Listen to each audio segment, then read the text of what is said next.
ભારત અને ફ્રાન્સ વચ્ચે આજે રાફેલ મરીન એટલે કે રાફેલ એમ માટે 63,000 કરોડ રૂપિયાની ડીલ થઈ છે। ભારત ફ્રાન્સ પાસેથી 26 પરમાણુ બોમ્બ ફાયરિંગ રાફેલ એમ ફાઇટર જેટ ખરીદ્યા છે। આ વિમાનો ભારતીય નૌકાદળના કાફલામાં જોડાશે। આ સોદા હેઠળ ભારત ફ્રાન્સ પાસેથી 22 સિંગલ સીટર એરક્રાફ્ટ અને 4 ડબલ સીટર એરક્રાફ્ટ ખરીદ્યા।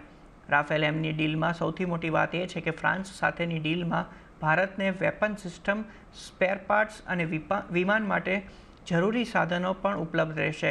રાફેલ એમની ખાસ વાત એ છે કે તે ખૂબ જ નાની જગ્યામાં પણ તેને લેન્ડ કરી શકાય છે।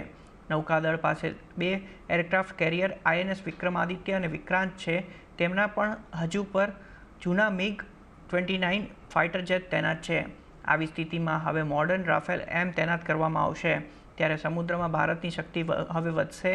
રાફેલ એમ ફાઇટર જેટથી જમીન, પાણી અને હવામાં સેનાની પકડ મજબૂત થશે।